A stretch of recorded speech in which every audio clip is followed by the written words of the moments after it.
Good afternoon, everyone. My name is Vishnu Datta Jairaman. I'm the Communications Director at the Indian American International Chamber of Commerce, IAICC.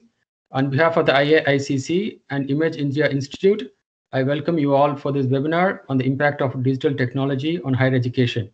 We have an eminent panel today, including Professor Jag Sheth, Professor Beheruz Sethna, and Professor Sanjay Sarma, who will discuss about this important topic in a few minutes from now. We also have Mr. Robinder Sachdev, who will provide the webinar's theme. Without further delay, I would like to introduce Mr. Apan Menon, who is the chairman of the IAICC Executive Board.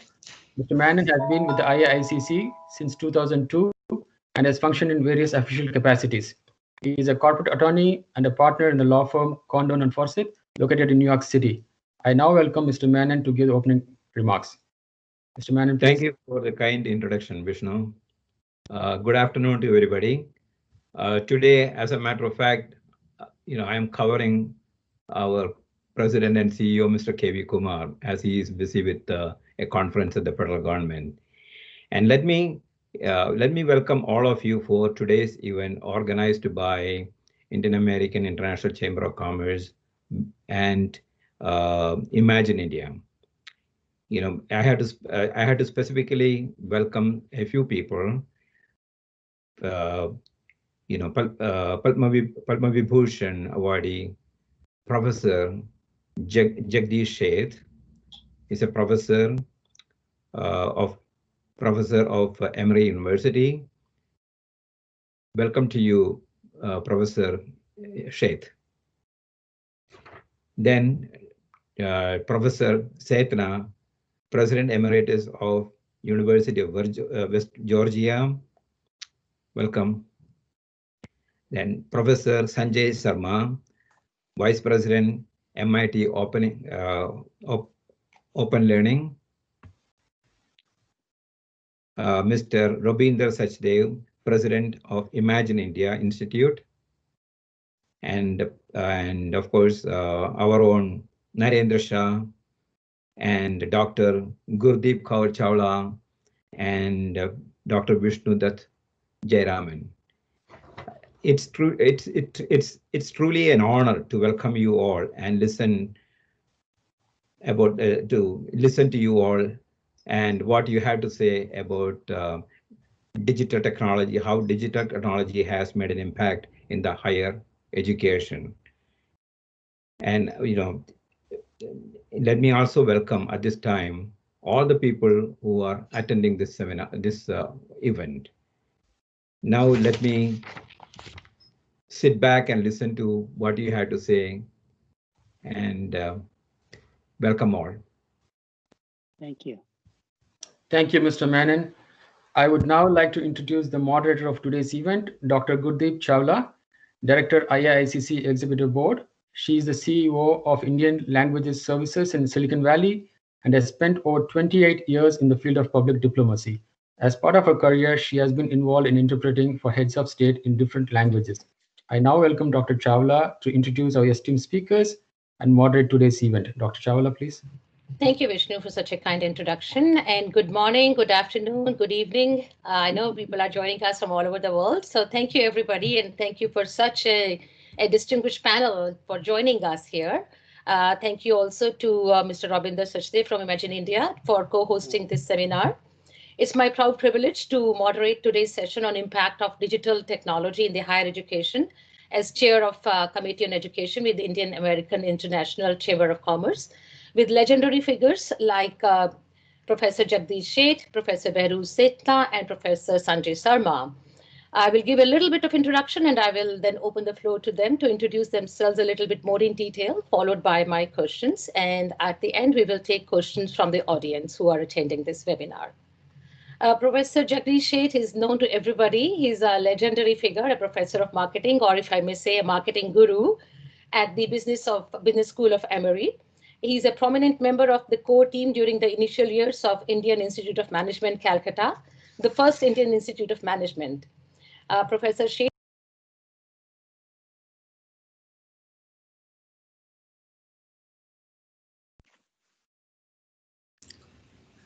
I'm sorry, I think the is not audible. So let me just start with the introduction with the Professor Jagdish Sheth.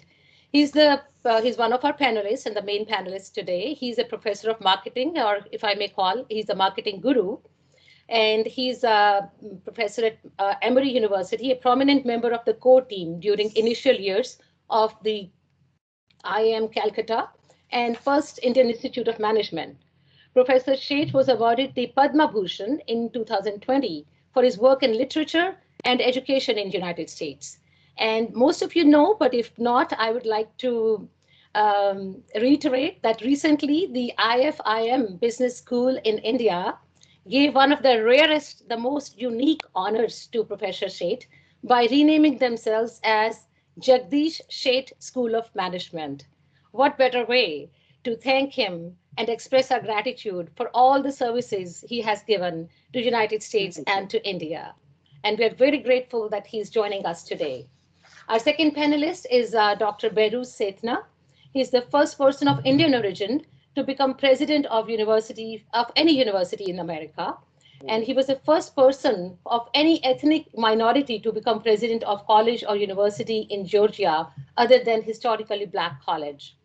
Dr. Sethna is a distinguished alumnus of the two most prestigious higher education institutions in India and Asia, IIT Bombay and IIM Ahmedabad.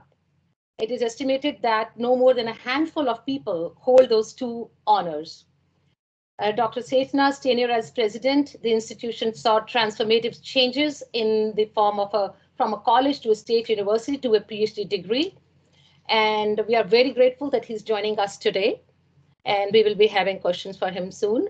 Our third and final panelist is Dr. Sanjay Sarma, a professor of mechanical engineering at MIT and vice president for open learning at the institute. He oversees OpenCourseware, MITx, MicroMasters, the new MIT Integrated Learning Initiative and the Jameel World Education Lab at MIT. Without much ado, I would like our panelists to give a little more introduction about themselves so that I can follow up with questions. Professor Jag Sheth, if you could start.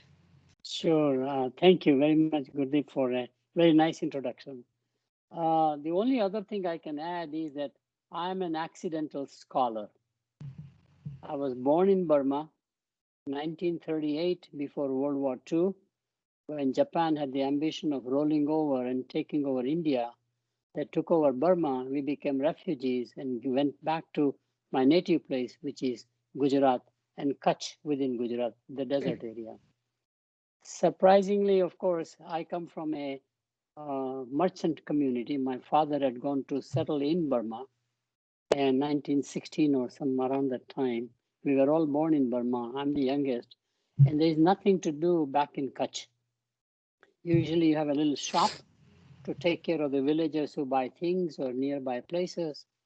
And so it's interesting, coming from a merchant class to become a scholar is a great journey.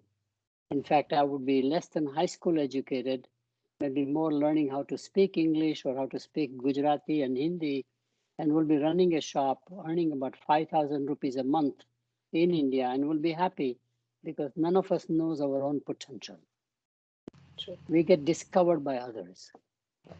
And when you struggle very hard, which we did about 8 years after coming back, because World War II had shortage of commodities, we had no money.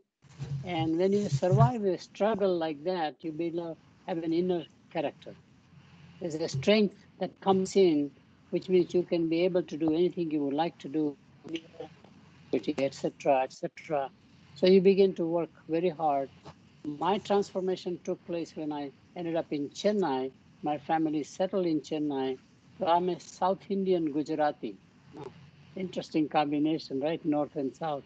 And I learned how to speak English, which gave me the mobility to go abroad, etc. And I came in 1961 at University of Pittsburgh as a MBA student, 1-year program. And then I immediately went into a doctoral program, changed from my major, which was accounting in India. I mean, basically, income tax was my major at Loyola College in Chennai, to production management. And eventually, actually, I turned totally around to become a behavioral guy, psychology. My major is behavioral individual and group behavior. My minor was social psychology. I came into marketing backdoor way by understanding psychology of customers. I'm giving you a long background primarily because if I can do it, anybody else can do it is the point, you know. That's very, very humble and very inspiring background that you have given us. I'm sure all of our audience, including me, are very, very inspired. May I ask Dr. Beheruz Sethna now a little more introduction? Thank you, Gurdeep. Thank you. I too have a similar story. I grew up in India, family of very modest means. By US standards, it would be considered below the poverty line. But I always consider myself a child of privilege, actually, because my parents had the vision that higher education was the way to the middle class, which was a step above where we were and beyond the middle class. And my father, I remember, even when I was in the 8th standard, telling me that he wanted me not only to go to college, but to go to what at that time was considered the best institution that one could go to, IIT Bombay. And he used to cut out these little ads several years before I could even apply from the newspaper, and he used to carry it with him in his wallet, and he would show it to me from time to time. So I studied very hard. I was by no means a whiz kid of any kind, but through a lot of hard work, applied for IIT and got in. But I really didn't want to go to IIT. I did this just because my dad wanted me to do it. And so I did not get my favored electrical engineering in IIT Bombay. I could get it in other places, and I could get other engineerings in IIT Bombay. So I'm one of those rare cases, and you will have a very low opinion of my intelligence when I tell you this, that I actually turned IIT down. And I came home, and my father was extremely disappointed. And I said, well, my rank was good enough to get anything, but not the one I wanted. So he looked at me and he said, well, next year appear again and try harder, and maybe you will get electrical engineering in Bombay. And I did get a better rank. And this time he did not trust me. He came with me to the interview.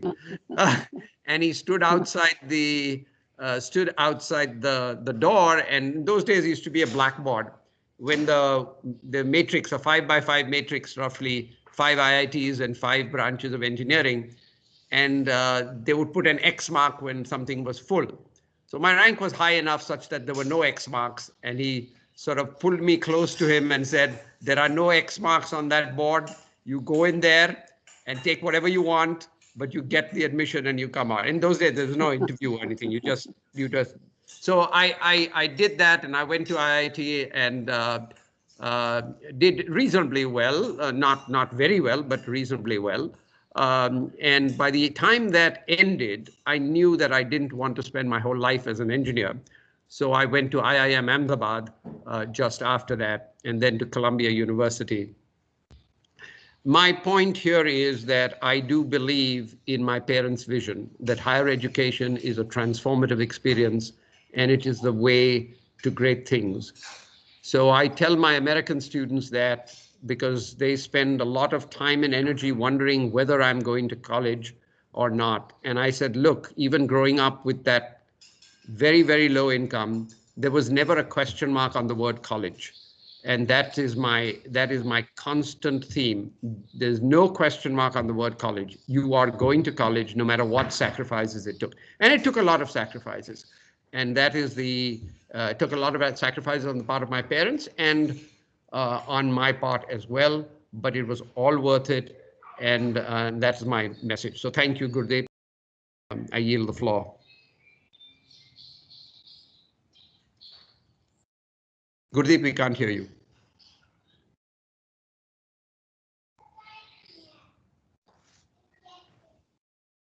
We can't hear you, Gurdeep.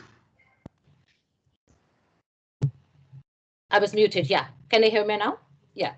Thank you so much, Professor Sethna, for this pulse of wisdom. And if I may now request our eminent panelist, Professor Sanjay Sarma, to give a small introduction, and then we can follow up with the questions. Thank you very much. Gurdeep, such a pleasure to be here. I should note that regardless of your politics, we have an Indian American now in the White House, and that's something to be proud of. So, and a real testament, because if you look at her journey or her mother's journey, it is a journey not dissimilar to ones we've all witnessed or perhaps ourselves traversed. So my name, as Gurdeep said, is Sanjay Sarma. I am an IIT Kanpur graduate. My wife is an IIT Kanpur graduate. We met there.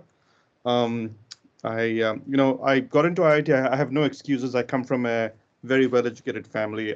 Mine is not an inspiring story. I actually find what Beheruz said and Jagdish said very inspiring. I had everything going for me. But when I got into IIT, frankly, I realized that college was designed to pass exams. And in the world today, you need to do. Yeah. And college has to be reorganized to enable doing. So when I graduated from IIT Kanpur, and I wasn't a terribly good student, I went to work out in the North Sea on an oil rig, just because I wanted to get away from college, really do. And were it not for a minor accident I had there, I would have remained in the working world. But as it turned out, I then went to CMU, UC Berkeley, joined my wife, actually. She got a PhD in UC Berkeley as well. And I've been at MIT for 25 years. Now, my journey to MIT is also sort of interesting in the sense, I'll just say one more thing, is that at MIT, as a faculty member, you have a lot more freedom. You can focus your research on what you really want to do. And I wanted to teach in a way that I really wanted to have been taught. By the way, my IIT Kanpur professors are really great. In fact, I just spoke to a couple of them, very wonderful people. It was really on the environment and the structure in India. And at Open Learning at MIT, we do a number of things, including online learning. I actually just wrote a book about it that Jag knows about, called GRASP. And what I think is the revolution that we're going to go through over the next few years. And the point I'll make is that the 21st century begins in 2021. It did not begin in 2001. 2001 was a continuation of the 20th century. Something is changing. We as society are spending a year retraining in a new reality. And in this new world, education has to change. And the focus has to be not on passing exams. There's nothing wrong with exams. We need exams. But about transforming students to become successful as the CEOs of their own lives in the world that we're going to leave for them. So I think that's a challenge, and I hope that education will rise to it. Thank you. Back to you, Gurdeep.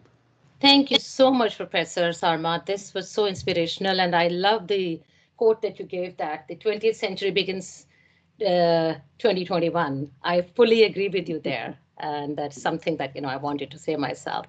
So let's open the floor now to the questions that I have in mind, and then we'll follow with the audience that will keep sending us questions. So if Professor Sheth, if I may have the honor to ask you, with the US election results just poured in, and we all know the 46th president coming up now and the new administration probably taking over soon. What do you think? How will the new administration look at accelerating higher education? And what are some of the quick steps that US and India can take to open up the US university campuses in India? Because India, as you know, has come up with a new education policy, the NEP policy. How will the two be blended there? What is your vision about that? The strategic relationship between India and America started actually in the 90s, has been evolving over time to build up mutual trust, etc.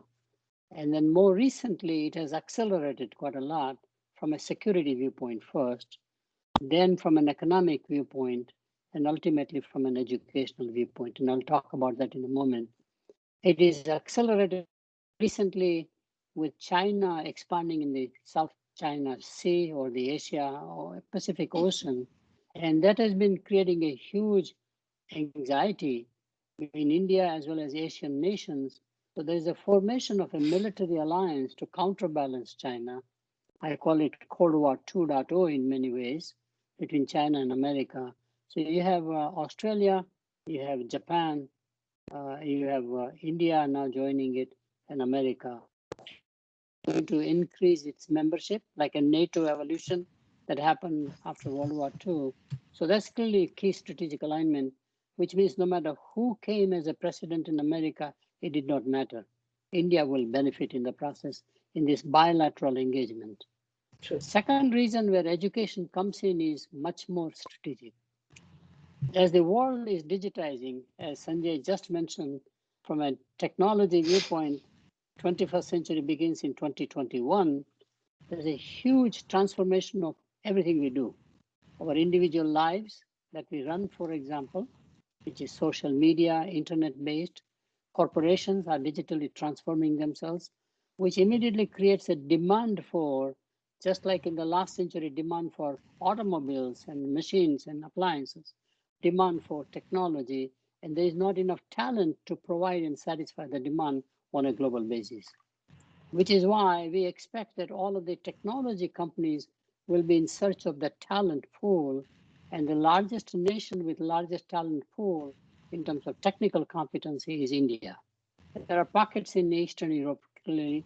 There are pockets, of course, China is a big one, but China will not be allowed to participate. So we think Silicon Valley type companies, not just in America, but surprisingly from Japan, surprisingly, in fact, from Europe, which have some very good silicon type companies, they will all come to India to invest in the companies in India to have the talent on their side. They will be the largest employers in India out of nowhere. Accenture is already the largest one in IT services. If you look at the accounting firm Ernst & Young, it employs 50,000 people in one location in Hyderabad alone.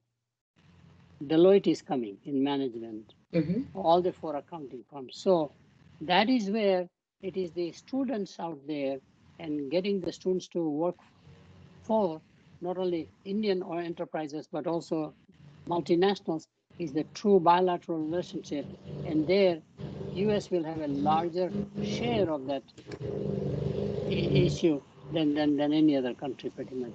So that's where the education will come in. More investment by American universities to go to India. I'm sorry to belabor the point, but at the same time, coincidentally, the new national education policy enables this quite a lot. Reduces all of the barriers, regulation-wise, to encourage and allow foreign universities to come to India and have campuses there, not just programs, is a major change. I will elaborate a little more later on once you go around with other questions. There's Wonderful. a noise coming. There's a noise coming. Okay, I'm sorry about that. Thank you. Yeah. Now you're off. There's a Yeah, thank you.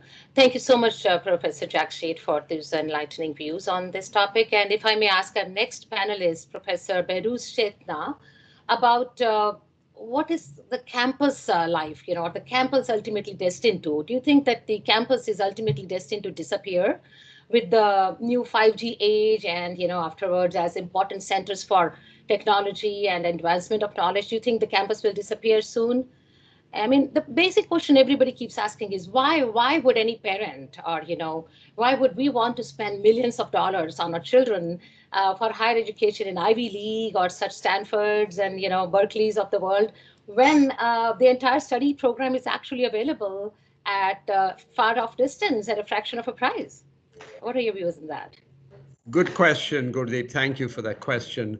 I am a strong believer in the value of online education. I believe it has a very clear role in today's society. I'm not convinced at all that strong role will cause the traditional campus to disappear. In fact, Peter Drucker is credited for saying something on those lines. I think he said probably it was about 30 years ago that he predicted that 30 years from then, which is about now, that traditional campuses would cease to exist, and that hasn't happened. Let me sort of put this in perspective.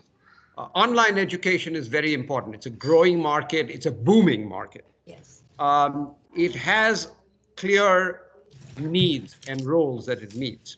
For example, graduate education.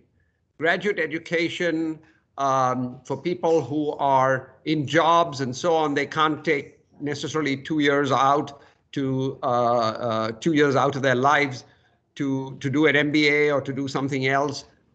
Very clear role that that's an important way that they could meet their educational objectives. That requires some maturity, some sacrifice and so on their part, and they can do it. And so online education is extremely important. Online education also helps the non-traditional undergraduate student, the working mother who dropped out of college or who didn't even go to college to raise a family. And now that the kids are able to handle their education or they're on their own or they have left home, she, being a very intelligent person, wants to go and complete what she started. There again, online education is great. It is right on target.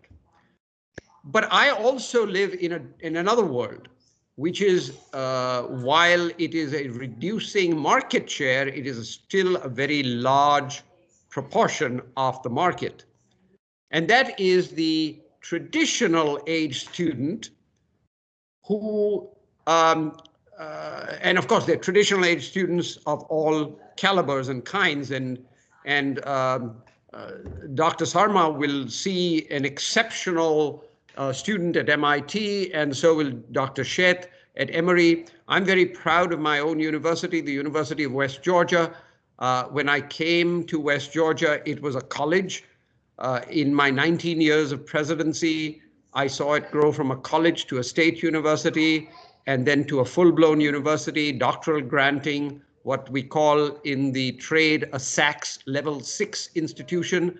Level 6, incidentally, is the highest level in the Southeast because SACS is a Southern Accreditation Board. Emory, for example, is level 6, Georgia Tech is level 6, and so are we. So I've seen that transition happen. Yet, I have to be very realistic. The students that we get are not the caliber of MIT students or Emory students.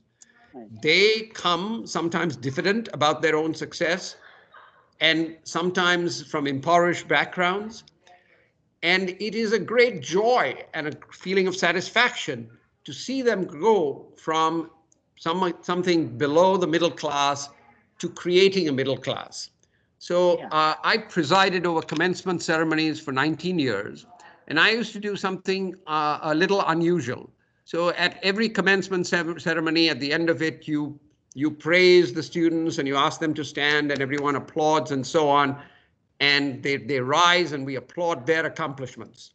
But I used to use that phenomenon for another process as well. I used to talk to the audience and said, what you saw just now is the physical manifestation of the creation of a middle class. You suddenly saw students who came from non-middle class backgrounds rise, and that's a physical creation of the middle class. That's what we've done. So I'm extremely inspired by that thing that institutions like we do. But the process of getting there is painful because these students require a lot of personal attention. They require some hand-holding. They require me, because I teach a very advanced statistics-based course in marketing. It requires me to bend over their shoulders and to physically show them how to do SPSS or to show them how to massage data. And they're confused and they are scared of statistics.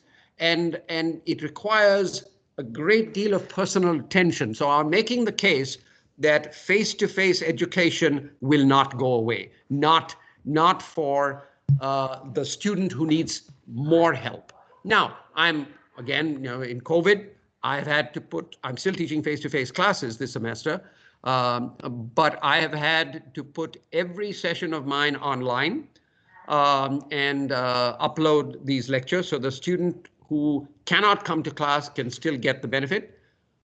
So obviously I'm proud of my own work, but I do not believe that it's the same thing.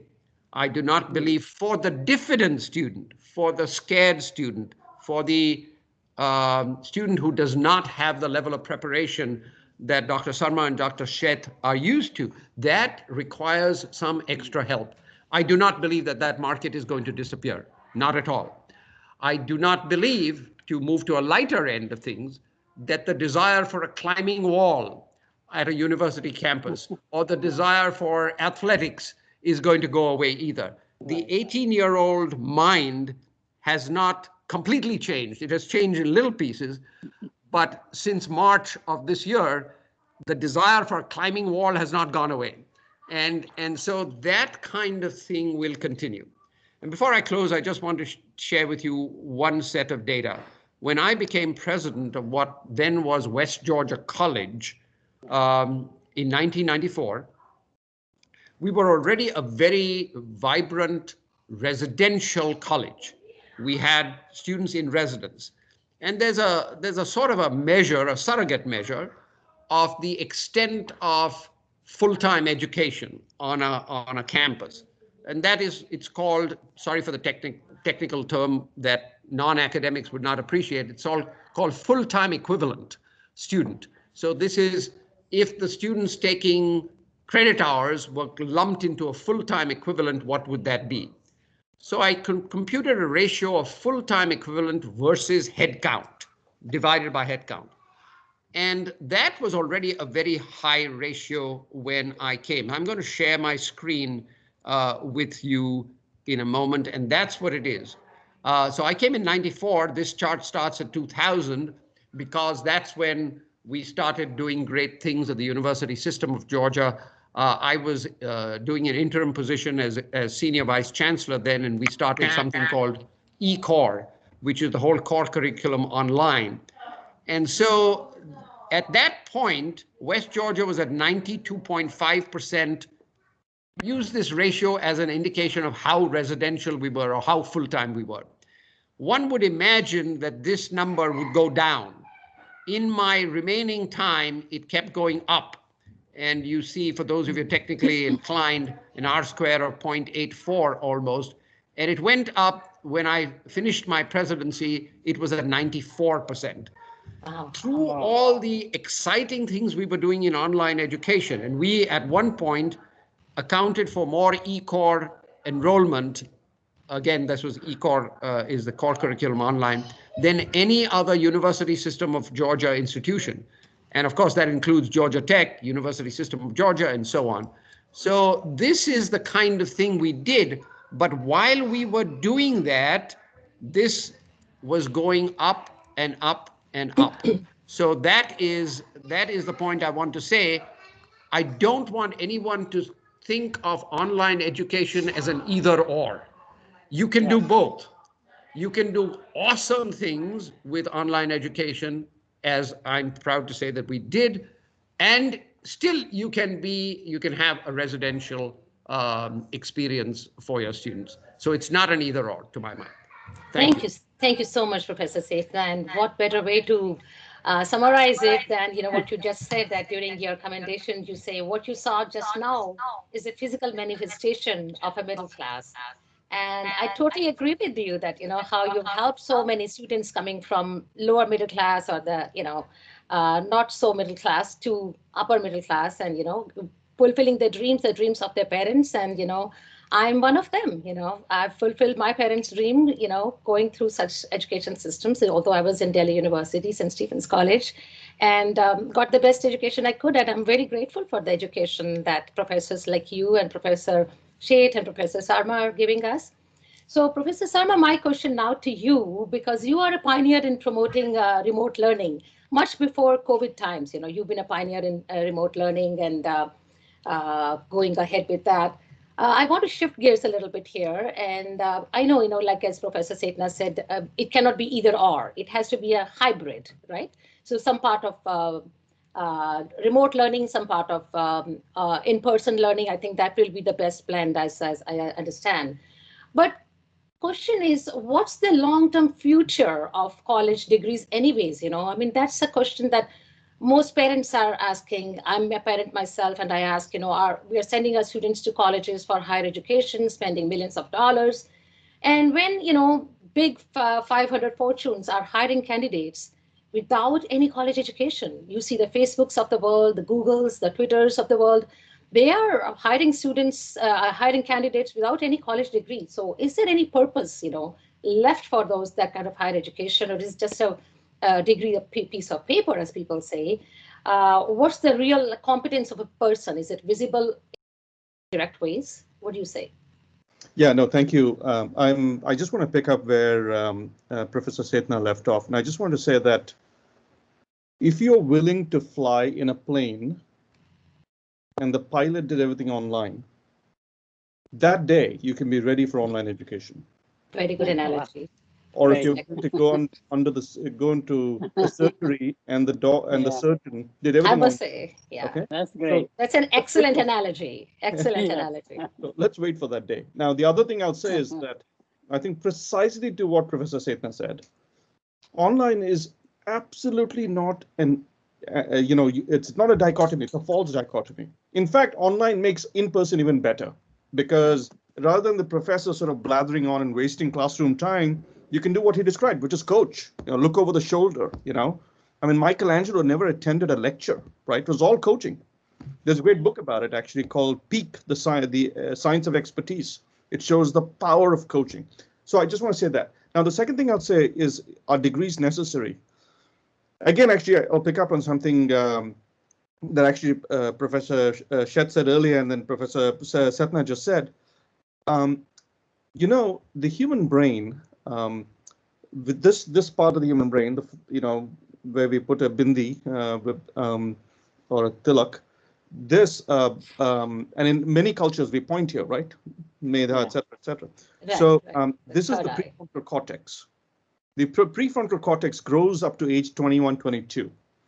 That's why we don't let people drink or drive, etc. We have various constraints, although we send them to war because, ironically, maybe for the same reason. Now, the prefrontal cortex, the formation of the prefrontal cortex, in my view, has to happen residentially and has to be holistic. You want to give people exposure to the climbing wall, to history, to geography, to philosophy, to debate, and of course, to skills like learning to program, or I was very struck by the coefficient of determination that Professor Sethna and a statistician put in his graph, because the R squared, because, so it's sort of a fundamental thinking. Now, I don't want my kid to not get a full undergraduate degree. The problem with the corporations that are offering the quick certificate is they only care about the first job. We have a societal responsibility to prepare people for life. Yes. And that is the contrast. Now, does that mean that degrees will survive? Absolutely. Does it mean that there'll be more certificates? Absolutely. Again, I don't think it needs to be a dichotomy. For those who can get a degree, I would say, unequivocally, get the degree. That is the best thing you can do, because by age 21, 22, when your prefrontal cortex is formed, you will be ready for life.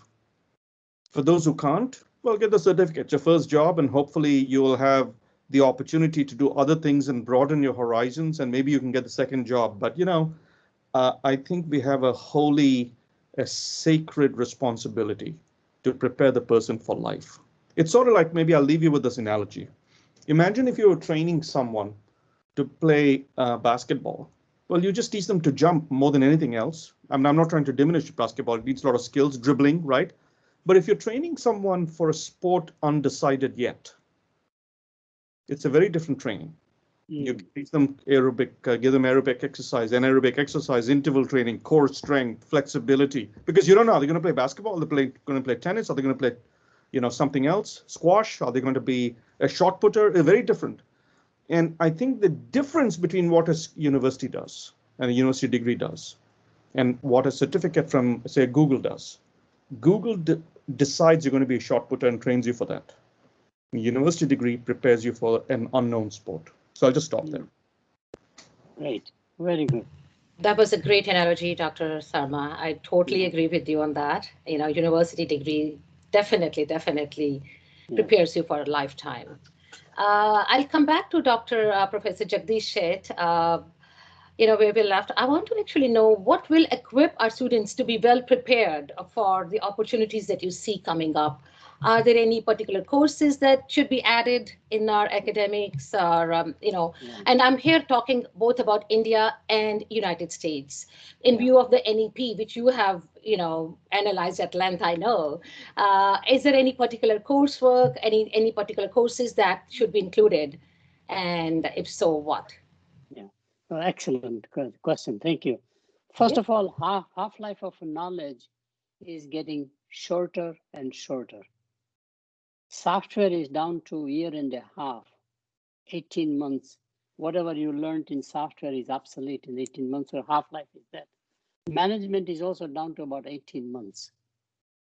Whatever we learned and whatever we taught 2 years ago is obsolete. New knowledge is coming at a speed, which means there is no some such thing as learning as a termination, whether you give a certificate or you give a degree. It's a lifelong learning. And this is what universities are allowed to figure out, how to do lifelong learning and still be economically viable. So my fundamental view is that, especially in the US system, why should we have a graduation with a degree and we call them alums? Is it possible for private universities especially to have a lifelong fee? You jack up the fee twice what you pay. Let's say private university is $50,000, you say $100,000, and we'll continuously educate you. So you calculate the lifetime value of a student and his learning and investment in that in a positive way. Over time, you don't know the dynamics of the world, where it's going. So learning after graduation, which is foundational in many ways, can be totally adaptive to the environment. Nobody knew about COVID impact on society, not just the economic impact. We can improvise and create courses dynamically to constantly make them align with the ecosystem in which they exist. That's one point. I do want to make a second point. We have created unnecessary discipline boundaries. Marketing does not talk to finance, for example. Business school does not talk to humanities. Humanities does not talk to social sciences. Engineering is by itself. I think that what is going to happen both by policy in India, especially with the new policy document, and I'll go a little more, but it's happening around here. Technology is breaking those boundaries much faster, especially the recent technologies that we never imagined. Let me give you one more area, and I'm sorry to belabor the point. I have come out with a framework that in the pre-industrial age, learning took place with a spoken language. And there were 3 C's of learning. You learned the craft under a master person, many years as an apprentice, and you came out with a gadget. You were a goldsmith, you were an ironsmith, whatever you were. Learning came from the community. Community taught you quite a lot, second C. And the third C is what I call church, faith, congregation. Actually, I use the word congregation rather than a faith. So congregation gave you all the knowledge about how to cope with the reality of the time, and you stayed local. You were born and brought up, and you will die in that community. That's it. Now comes the industrial age, where we change that by focusing on literacy, what I call 3 R's of learning: reading, writing, and arithmetic. And that's how we created literacy, which is necessary in the factory, to work in the factory rather than work in the community or in the farm, where literacy was not necessary. Industrial age, so we talked about learning, which is still not true. In the digital age, we have to change to what I call 3 I's of learning. How can you make learning interactive? Which means it's not just my taking the lecture and taking notes, but I can counterbalance by arguing or whatever interaction. So interactive is one. Learning should be integrated, which was the main point I was making. There is something in common between music and mathematics. We have divided the world to say you are a right brain or you are a left brain. That's absolutely nonsense. Why? Because at a meta level, mathematics and music are both languages. Computer science is a language also. So there has to be some commonality, just as a scientist, one would expect that. So integration of knowledge is very important. Here is the reason: most innovation comes by connecting the dots. not staying within a silo and improving or breakthrough, but connecting the dots which are totally unconnected by the rest of the society. And you figure out, so the more holistic education you have, the better off you are, just as a comment. So integration is very important, which technology enables you to do. And the third thing is that the learning has to be individualized more and more. To comment based upon Beheruz Sethna's comment, the diversity of people wanting to go to college is so enormous. Like, it is not weeded out by, let's say in India, 10 only, 10 years of college, 10 plus 2 kind of a stuff, or ours is a high school where you don't want to be a college. Today, everybody has to go to college to earn beyond minimum wages. So individualization will be more necessary, which you may not be able to do in the classroom, but you can do it through technology. We call it mass personalization or mass customization. So this is the commonality why technology will enable us to go from the industrial age to the digital or the knowledge age with 3 eyes of learning. Now, if you have a time, I would like to get back to what is going to happen in India with the new policy, because I think policy in India will drive technology. Mm-hmm. Technology has been driving the policy, but now in India, policy will drive, and I think we need to have come. I can talk about it, but later on, after one more round with my colleagues. Thank you so much, Professor Seth, for pointing at the 3 C's and the 3 I's. I'm sure there's a lot of integration that can be done, at this point. My next question would be to Professor Beheruz. How do you think, how should the coaching styles change in the new era? In the sense that, as you mentioned regarding the students that come to the college, how would we coach them to make it more effective? Well, I will respond taking off from Dr. Sarma's point. He made an excellent point that it has to be, you have to have your hands on. That's why, for example, in my course, 50 to 60% of the grade is for an applied project. Now, I do teach them the statistics. So there is the traditional, what I call loosely sage on the stage. I am talking to them, I'm teaching them statistics and so on, giving them, but then the bulk of the course is using that stuff to actually do something. We do a project for a business or for an entity, and they collect data, and then I teach them how to analyze. So the doing is the important thing. Mm-hmm. So I think that, and I actually make, and I think about a week away from that, when I make a dramatic announcement in class, which throws them off a bit. I say, and I'm actually planning to do this on Wednesday, and if I miss that deadline, I will do it the following Monday, that I put a picture of some keys up on the screen, and I say, today is a very significant day because I'm turning over the management of the course to you. These are the keys to the car. You are now going to drive the car. I am transitioning officially from a sage on the stage to a guide on the side. And I make that point saying, now you're in charge. I am just going to be there as a consultant to help you. And it throws them off because they're so used to, I'm doing this. Even during the applied phase, I'm pretty much driving the agenda. And all of a sudden, I'm not. And so that is a dramatic event that happens. So again, coaching style, I think to go outside the realm of what we're talking about strictly. Coaching style can be done well in technology, enhanced learning, as well as face-to-face learning.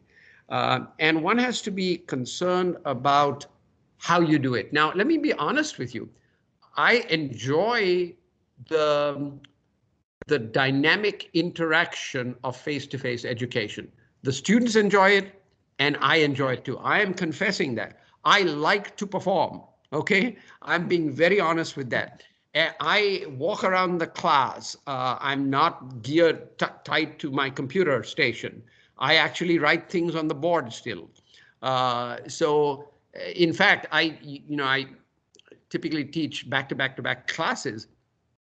And by lunchtime, I've made my 10,000 steps because on my Fitbit, because I'm just running around the class and helping them and looking over their shoulder and so on.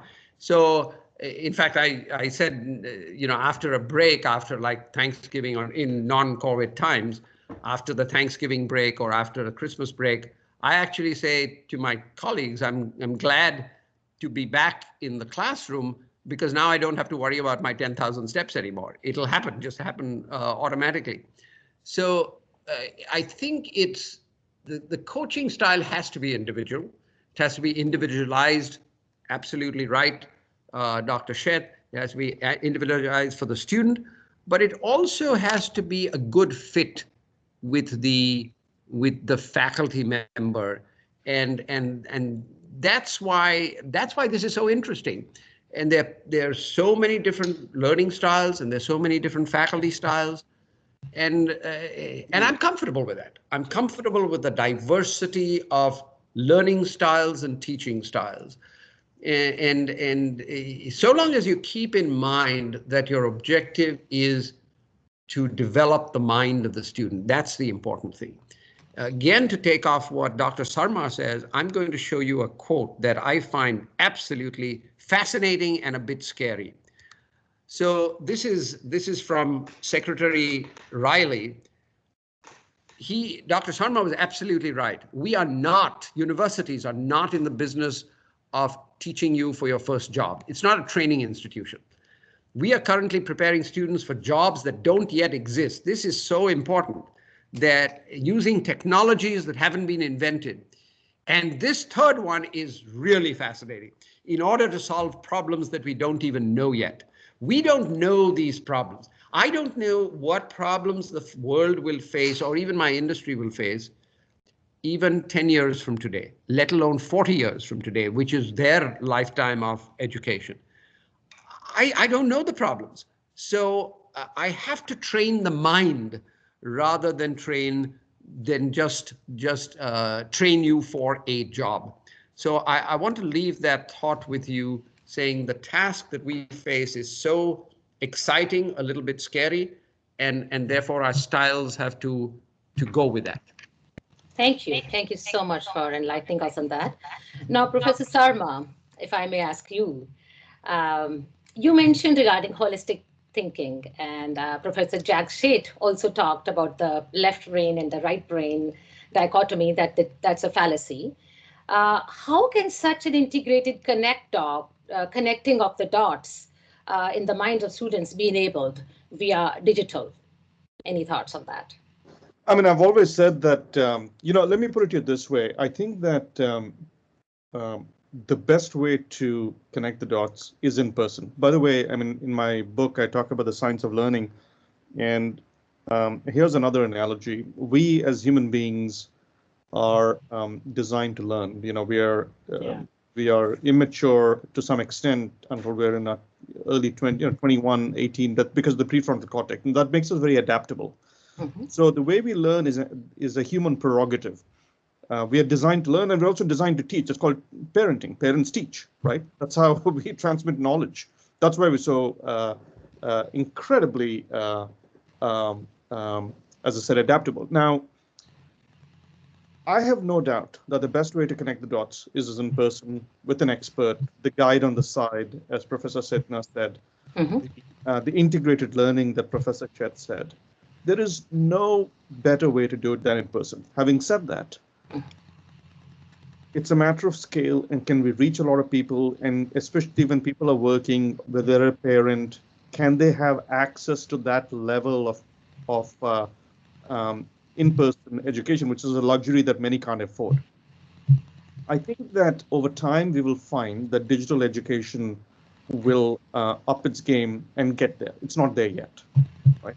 So it means, for example, last year we've been training to do conferences like this, and now there's a whole generation that's growing up able to use Google Docs and Microsoft Teams and do very collaborative things, right?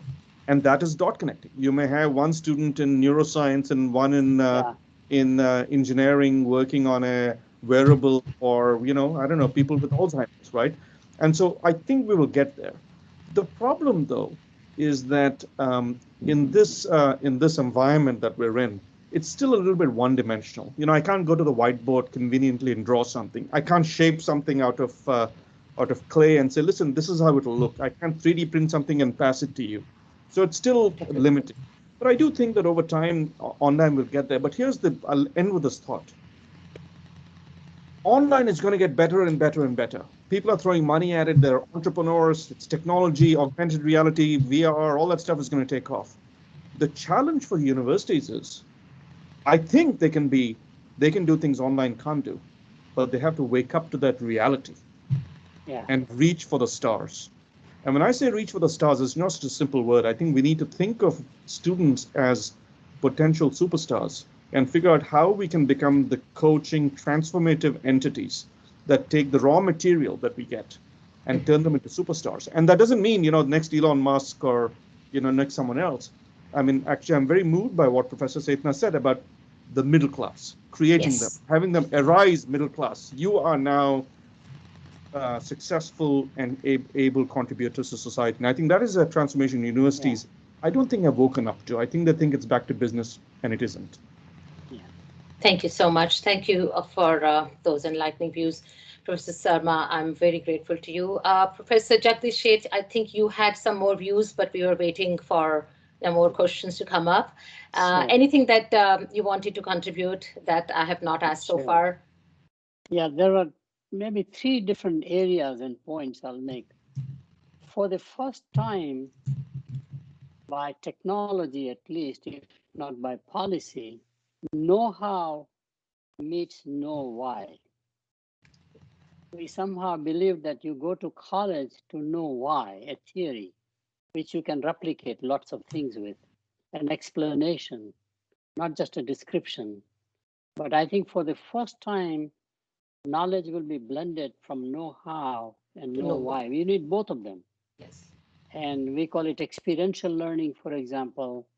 In many disciplines which are more clinical, it is blended both ways. Medicine, for example, engineering to some extent. Social sciences don't do a good job. So we have to think about different disciplines where the know-how meets know-why. Second area I see, especially in the advanced economies, would be rise of non-traditional universities. And I'm watching that as a trend. I've been talking about it for 2 decades, non-traditional competition. This is I clearly see, just like Wikipedia came to displace the typically encyclopedia, knowledge is continuously updated by a collective effort. I see the rise of Wikipedia University, which will offer degrees, certificates, and they'll be accepted by accreditation bodies. Accreditation bodies would like to protect the institutions because they are their members, which is where they do development. But just like the University of Phoenix came out of nowhere, multiple campuses, 250,000 students, larger than any large campus, and shook up the world of traditional campus-based education. So I see the rise of Wikipedia universities, and they'll be funded by companies like YouTube. YouTube is very capable. In fact, if you look at the current way, many of the how-to is people go to YouTube to figure out how to fix my backyard, how to do this, how to do cooking, and world-class content is coming from well-known user-generated content as opposed to academic content. So that's a very key one. Third one is very important, namely that there will be online education for access and reach. The fixed cost of doing education brick and mortar is so high, especially in medicine, which is the highest it looks like, because the equipment that you need, and also, in fact, in engineering, management and humanities is low fixed cost industry. More fixed cost industry, the greater the reach you need for affordability, scale, economies, etc. So for example, in the process, today, I can reach students all over the world in an engineering class if I have a world-class professor. So boundaries drop that, as it is happening, by the way, for your information. We are doing it in piano, professors of music, and they are now going online using Coursera as a platform, and edX is the other platform that Sanjay is involved. And they are reaching students who actually from a few students in the classroom, they're getting 10,000 students at a time. I can amortize my cost quite a lot. So that's very key area. There are remote places, even in America, where education is not accessible. Mm-hmm. Now in India, this is more dramatic because you have the whole platform created by government called Swayam. 5,000 colleges, all in smaller towns. The problem is not the physical structure is obsolete, but the college teacher is obsolete. Knowledge is moving so fast, he or she has no idea. So how can you bring a world-class knowledge created by contemporary experts, futurist even, for example, and bring it to the masses? Swayam now has 5,000 colleges, just in management alone using edX platform. IIM Bangalore just crossed this year 1 million students in management. Wow, that is amazing. Never imagined. And by the way, they reach not only India through that platform, but they reach the world. So this again, world is flat concept is going to emerge. Who says that the advanced countries with well reputations like MIT, like Harvard, like Cambridge, like, whatever they are, Uppsala, I can give you the names, are the only ones who generate knowledge and disseminate knowledge. An emerging market university can today as good a job, almost as good a job as anybody else. So to me, that egalitarianism or democratization of knowledge creation is more likely to happen with this technology than ever before. We have been very elitist. In higher education, we have been more elitist as professors. Yes. Not only as students. And I think this drops that whole from a elitism to more and more democratization of knowledge creators. So I see that flattening of the curve happening sooner in many of the early science, like say chemistry, etc. Today, you have world-class professors from India contributing to top journals. In management, we dominate actually. So those are the three things I'll talk about. And if we have the time, I will add some more specific to India. Thank you so much. I know we can go on and we could probably have 2 or 3 more such sessions. You have so much to contribute, all three of you. It's so wonderful. I just cannot stop. We are almost reaching the hour, and I want to also invite our audience. If they have any questions, they can start typing in the chat and we can look at them. In the meanwhile, I can ask a question from Professor Beheruz. How will you imagine a university in 10 years from now? Say a mid-sized college or a university of tomorrow? Good. Again, very good question. I think that if you look back at what has happened 10 years, in the past 10 years in technology, you would realize that there are many things that we could not have predicted would happen today. And so I want to offer the same humility in my prediction. Basically, the answer is, I don't know, because the technology is, looking back and looking forward 10 years, you sort of make that parallel. We could not have predicted, well, of course, some of this has come through COVID, true, but we could not have predicted all of this happening. And so, again, we have to exercise a great deal of humility in our 10-year predictions. Right. But I certainly believe that technology, of course, will advance, and it will advance at a very rapid rate. Dr. Sarma laid some of the things down that maybe they will be in the next 10 years, a way to, in fact, create things on my computer and have it duplicated on yours, so you can actually touch and feel something. That could happen with 3D printers and so on. But I think the interesting challenge for us is how to use high technology for high touch. If we can do that, that would be awesome. So let us, by all means, push technology, and let us see if we can't make that a more personal experience. Yes. Let me give you an example. Going back in time, I was one of the earlier users of email and the earlier avid users of email. And AOL times. I was criticized by some of my faculty colleagues saying, I mean, students don't particularly, how do you communicate with students with email? Shouldn't it be more personal in your communication and so on? And this was the example I gave them. Now I'm going back in time quite a bit.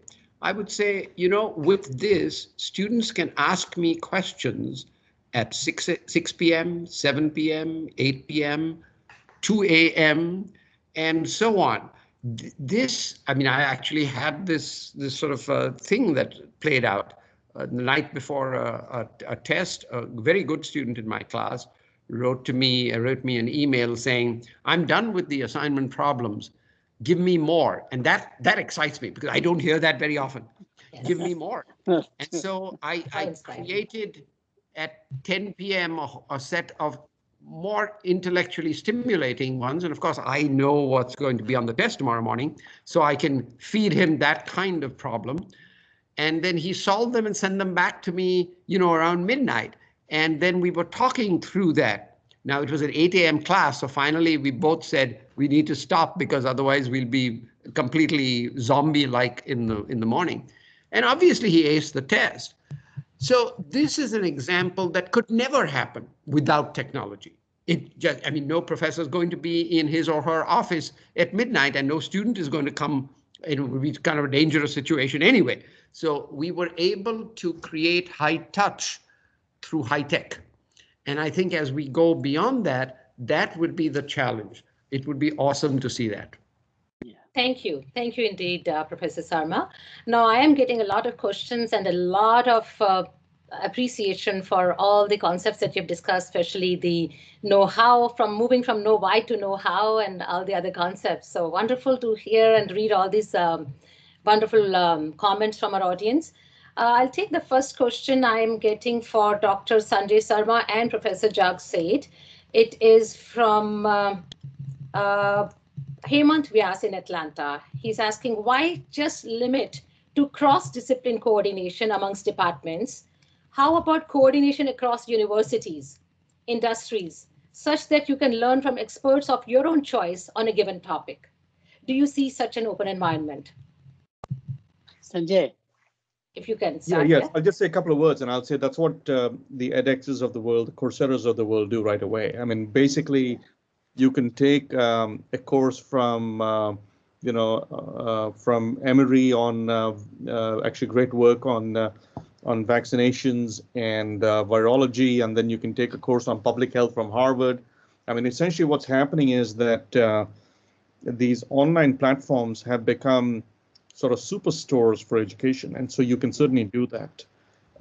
You can also, in principle, take a course from MIT and one from the Linux Foundation, on how to program an operating system. So I think we're headed in that direction. I don't know what you think, Professor Sheth, but I think this is partly the future. Yeah, no, I agree. And I think it will be enabled more by policy change. This is the key foundation of national education policy, which says if you earn credit from one institution, it is counted toward other institution. No boundaries, and student can even stop and go, which I am not so sure. Like I can do 1 or 2 years and then I stop for 3 years and then those credits are counted, which means you have a lifelong degree granting, which I don't think is a good idea, but it allows you that flexibility. So I totally agree. There always have been cooperation on research side between institutions. That is how the NSF came in, the internet came in, etc. There has been cooperation in a city. Harvard and MIT cooperate on a bunch of things. Georgia Tech and Emory cooperate quite well. If you go to Chapel Hill area, Duke and UNC Chapel Hill and North Carolina State University, they cooperate. Cities have learned. Stanford and Berkeley cooperate. I can give you examples. But universities at one time were organized to be isolated, away from the city. Yes. Great universities are always away from the city. Definitely. City, like Chicago, city may have encroached south side, but it was isolated when it was formed. Uppsala is the best example. I've gone there. It is isolated. Most campuses are isolated pretty much in the process because then you create a community which is all about the same activities you have to do, like the old guilds in many ways. So how do you have isolated campuses get connected? It is through technology and policy. Again, I would strongly say our biggest problem often is accreditation policies, as well as the state universities having their own regulations. But you can create enormous synergies like we do Georgia Tech and Emory. There's a bioengineering program that is now 5 years. It's now ranked #1. You start with Georgia Tech, then you come to Emory to learn biology because we are a medical school essentially. Correct. They are in engineering, so it's very possible. Awesome. Let me take another question now coming from Professor Kavita Thaplial. And she's saying that innovation has become one of the buzzwords in education and industry in recent years. I would love to know from the eminent panel their inputs on how to bridge the academia and industry gaps in technological revolutionized world. Any one of you, Professor Beheruz, maybe you can start? Yeah. Say the question again. I'm sorry, I missed it. Yes, Missed all the nuances of it. Innovation has become one of the buzzwords in education and industry in recent years. I would love to know from eminent panel their inputs on how to bridge the academia and industry gaps in technological revolutionized world. And if Kavita means that the bridge the gap between industry and academe, then I think that we are doing that. We are already doing that fairly well. With deference to Dr. Sheth's point about being isolated, there are, I think all universities today have realized that they can't do that, that's not a workable model in today's day. So they're already working on bridging those gaps. We do that in a variety of ways, both high tech and low tech. We have advisory boards of institutions. The way that I like to do it is having my students do applied projects that are of interest to the business community, for example. So this is already going on. I come back to that word I used in my last response, a bit of humility. A bit of humility goes a long way. A humility to realize that, I'm a professor, I have a PhD, I'm an expert in this, I've published all these papers, but I don't know it all. That's the thing, the humility to say, heck, I may be considered to be an expert in my field. By the way, I'm not talking about myself. I'm talking about the other two panelists. But I may be considered to be an expert in my field. But, there's still a lot to learn.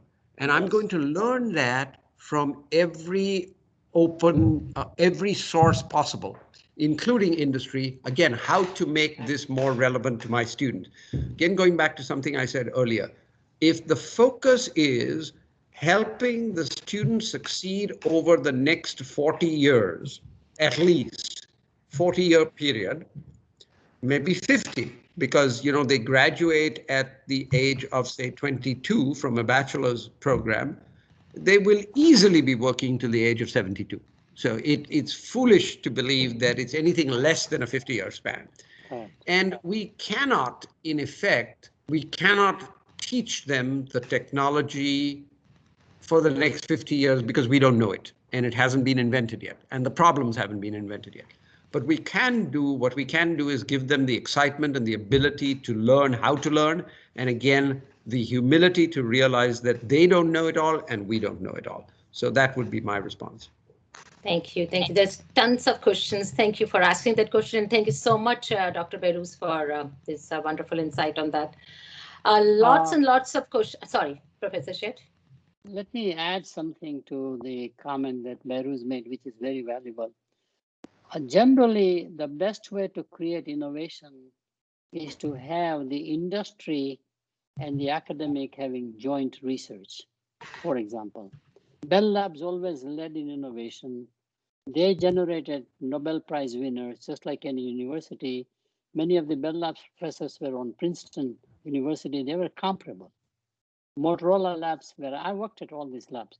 GM Tech Center is as world-class in what they do in terms of innovation as any university in terms of automotive-related research. But more than that, We have worked on that. 400 people over there. The division that I was an advisor to, everybody had a PhD from different disciplines, from economics to psychology to engineering to whatever it is, and then social policy and all that. I think we have underestimated that IBM Labs is world class. Xerox Lab was world class. And of course, now the newer Silicon Valley social media companies all are having world class laboratories. It's a question of how do you somehow integrate the two together.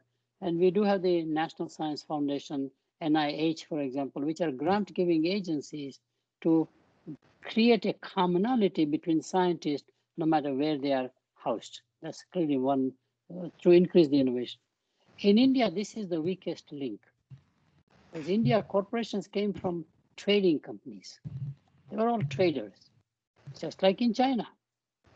And from trading mentality to go into a manufacturing mentality is very hard.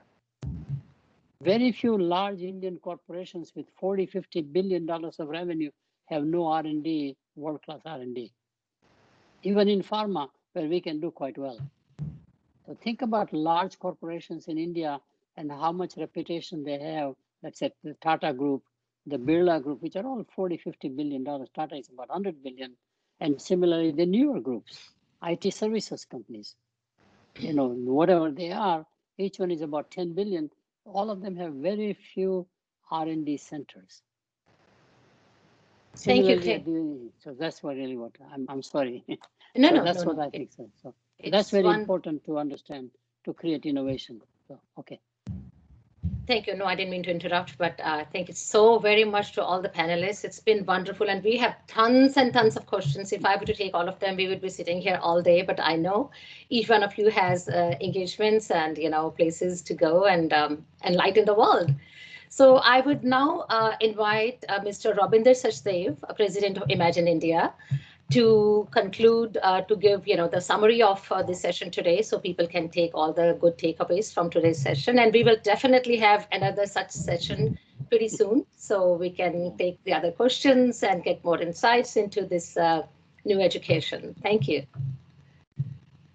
Mr. Sachdev, please. Thank you so much, Gurdeep, and thank you so much, the Indian American International Chamber of Commerce. And of course, thank you so much, this panel. This panel came around, when Gurdeep suggested, and she reached out and connected with Dr. Sheth and Beheruz and Sanjay.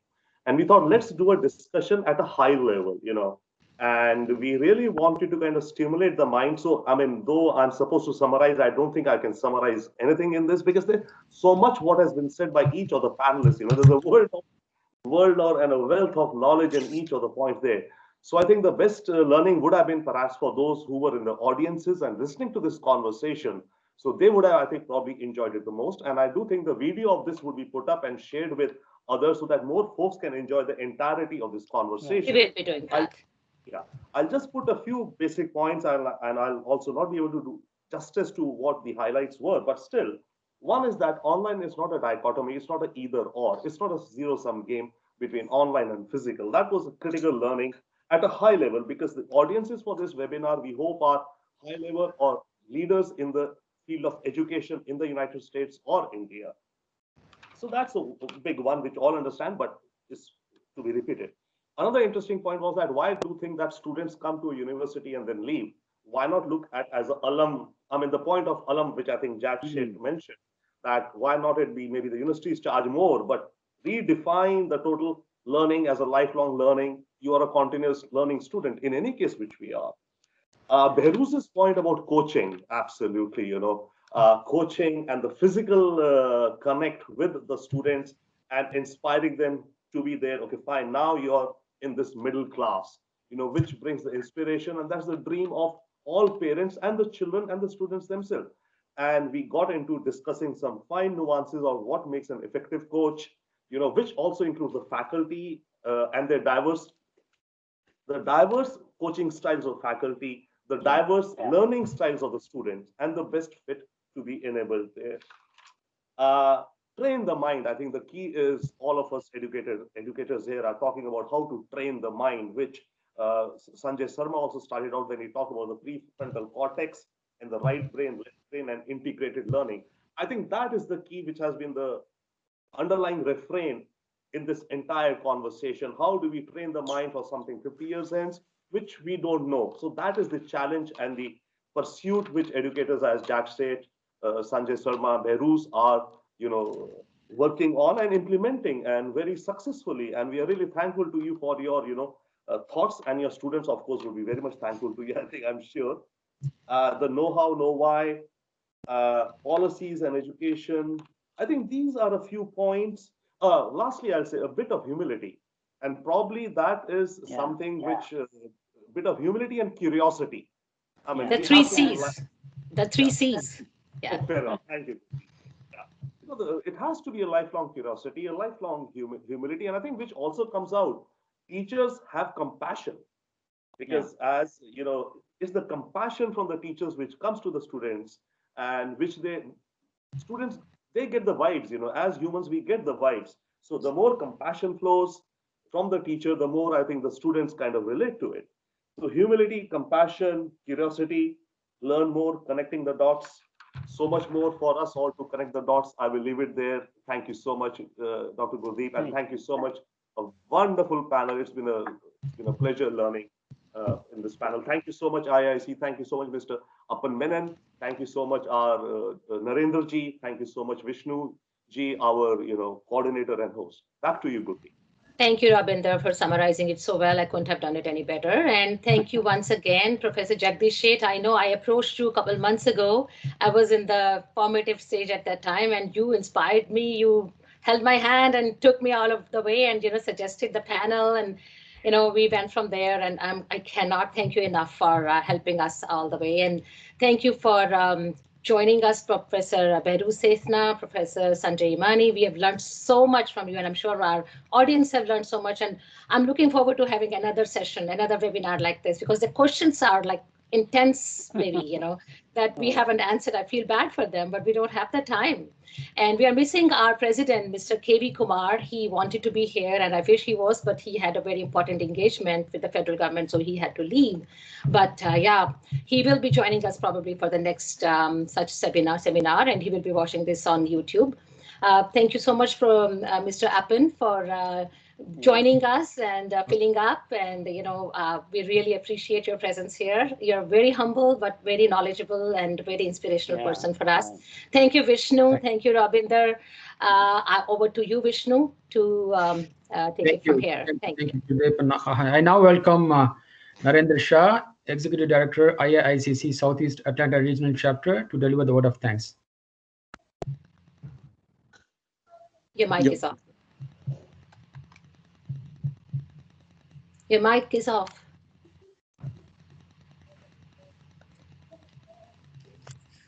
Thank you, Vishnuji. Good afternoon, all dear friends. Honorable IAICC Executive Board Chairman, Mr. Appan Menon, all our world-class speakers, Dr. Jagdish Sheth, Dr. Beheruz Sethna, Dr. Sanjay Sarma, our National Communications Director, Dr. Vishnu Ji, IAICC Moderator, Dr. Gurdeep Chawla, Mr. Rabinder Sachdev of Imagindia, all our valued IAICC member and Imagindia members. It is my proud privilege to have been asked to propose a vote of thanks on this occasion of this great successful webinar. I, Narendra Shah, on behalf of Indian American International Chambers of Commerce and Imagindia, and all those present in this webinar here together, and on my behalf, extend a hearty vote of thanks to all the speakers for your excellent speeches and very deep insight on impact of digital technology on higher education today. All those who contributed to this live webinar, thank you for your excellent work. It is fair to conclude that this live webinar was a great success. So many people have contributed in so many ways to turn this event into a smooth running webinar with very many interesting speeches and a very good atmosphere for discussions and networking. I thank Dr. Vishnu, our own passionate Chamber's National Communication Director, for the delightful introductions. I wholeheartedly thank our own illustrious Executive Board Chairman, Mr. Apan Menon, for his inspirational opening remarks. Thank you to our own Dr. Gurdeep Chawla, who organized this insightful live webinar along with Dr. Jagdish Sheth and I. I must mention our deep appreciation for our own beloved Dr. Jagdish Sheth, well known as Dr. Jag, and for his valuable talk and guidance, and also bringing great panel of world-class speakers. I want to take this great opportunity to recognize our IAICC founding father, Mr. K.V. Kumar, who could not be present today, for his grand efforts towards establishing this chamber before 30 years with an amazing overview for spending more than $400,000 of his own personal money. Mr. K.V. Kumar had contributed so many things for betterment of Indian Americans and Indians for more than 40 years, since President Reagan to President Trump in USA and Prime Minister Rajiv Gandhi to Prime Minister Narendra Modi in India, with direct influential connections with them. I would like to thank our Chamber's national team members, Dr. Vishnu Jairaman, National Communications Director, Mr. Nagraj Reddy, National Executive Director, and Ms. Mary Reynolds, Mr. KV Special Assistant, for their excellent help as well. I want to give a very big special thanks to our own IAICC Southeast Atlanta Regional Chamber President, Mr. Kumar Aladi, who is amazing with his excellent IT technical team, including Mr. Anish Goli, Mr. Rohit Sukumar, Mr. Siddip Neduri, for setting up and managing today's live webinar link. I would like to acknowledge all those who have given their valuable time and are present here today, and your treasured contribution in one way or another to our seminar and both our grand organization. We all are inspired by your great words, Mr. Apan Menon, and all our three amazing speakers, Mr. Jagdish Sheth. I am also from Kutch. I was born in Kutch. Dr. Beheruz Sethna. I am also a Bombayite. I am a proud Mumbaiker. And Dr. Sanjay Sarma. I also met my wife in my college. She had come. You're forming with somebody. So we all have some similarities. Who gave us a lot of new wonderful insight today about virtual education and things to come. We all highly appreciate your enormous efforts, great inputs, fruitful discussions, meaningful interactions, and effective contributions, and greatly acknowledge them. We thank you all for being here with us this afternoon. It's been a great pleasure. Have a great day. Thank you very much. And I want to end with one poem of William Wordsworth. William Wordsworth used to say, I have 6 teachers. I have 6 teachers. Their names are what, where, when, how, why, whom. And our 3 excellent world-class speakers covered all these 6 teachers: what, where, when, how, why, whom. Excellently. Thank you so much. Thank you so much. Thank you so much. Thank you, Mr. Shah. With this, we have come to an end of today's webinar. Thank you all for joining. Thank you. Bye, everybody. Thank you. Bye-bye. Bye, everyone.